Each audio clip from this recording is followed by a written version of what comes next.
Good evening and thank you for joining us for WVVA News Weekend at 6. I am Ben Schwartz. Our top story this evening takes us to Mercer County, where the lives of some residents in Bluewell have changed over the span of less than 24 hours. That's following the impact of floodwaters late last night. Our Austin Harmon is bringing us a closer look at the damage brought on by Mother Nature. The damage here in Bluewell from Saturday's flood is felt in the community. Residents here have lost most of their belongings. For some, they've lost everything.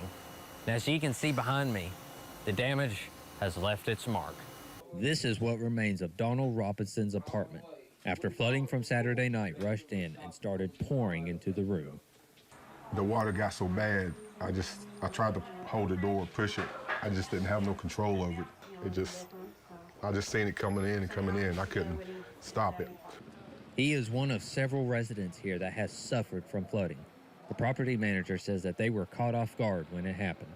I come out and I'm like, well, I'll help you get in. And he was like, no, you can't get me in. And he was like, do you not see it's flooding? Rushing in to help, she, Robinson, and other residents went room to room to assist any that needed help. My instincts just kicked in and I just started helping people. I had to kick in the door to 2 to get him out. Then we had to jerk open the door to 6 to get her out. I carried all the bags and was scooping water out of my car, and she came around the corner with them, carrying them out. When I jumped down in it, it was already past my waist. And by the time I made my last trip, it was like right here.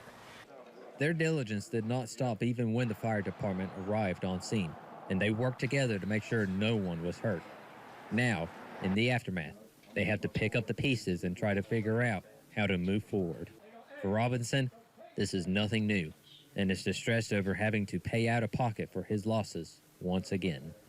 He's really lost everything. This will be the 3rd time that he's lost everything.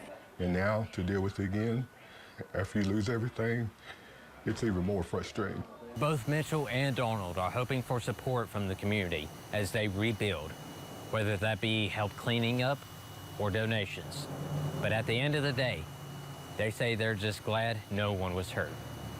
Here for you in Bluewell, I'm Austin Harmon, WVVA News. Thank you for that report, Austin. Now, the Bluewell Volunteer Fire Department had worked with several other departments last night, directing traffic and engaging in water rescues in both homes and vehicles. No deaths or serious injuries were reported, thankfully. And for people that do need a place to stay in the aftermath, local leaders are advising them to reach out to the Red Cross and the Salvation